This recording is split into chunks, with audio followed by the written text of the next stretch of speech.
و دویم سوال من این است که خیر الناس من ینفع الناس، آیا این حدیث هم هست؟ نه، این حدیث نیست ولی معناش درست است. بهترین آدم ها آن شخصی که فایدهش به مردم زیاد میرسد و فایده وقتی که به مردم میرسد این خوب است از عملهایی که فایدهش فقط برای خودتان میرسد. مثلا شما نماز نافله میخوانید، 1000 رکعت نماز میخوانید، فایدهش برای خودتان است.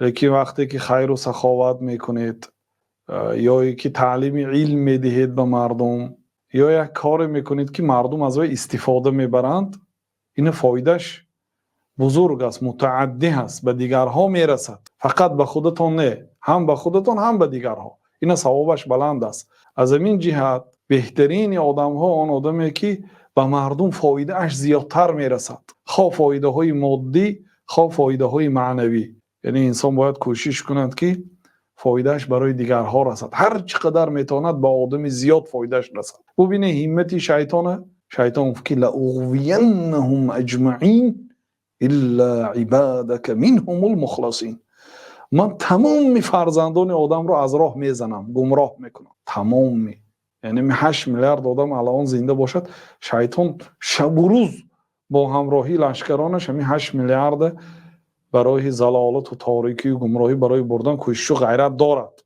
لیکن همتش هم ببینید که من همش گمراه میکنم. غیر آن بندگانی که الا عبادك منهم المخلصین، آن آدمایی که خالص برای الله عمل میکنند، برای رازگی مردم، برای دریافت خرسندی مردم و خوشنودی مردم، برای ریای خودنمایی، برای الله شده کار میکنند.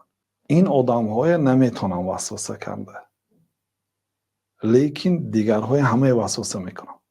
ببینید بعضی انسان ها همتش کم است، میگوید که من همین خیر زن و فرزندام و فایدم رسد بس است.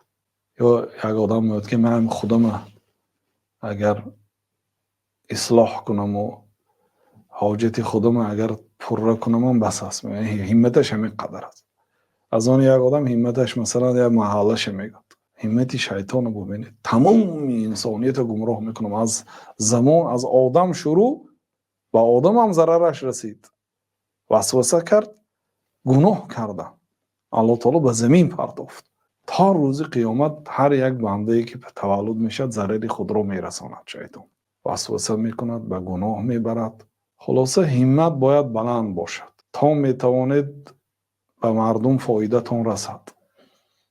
چقدر اگر انسان ها بعد از دست شما مسلمان شود، چقدر انسان ها از دست شما یک سون کار کنند، یعنی از جهت دنیویش گیریم، هر چقدر به مردم فایده نیکتان رسد، همین قدر مرتبتان بلند میشه.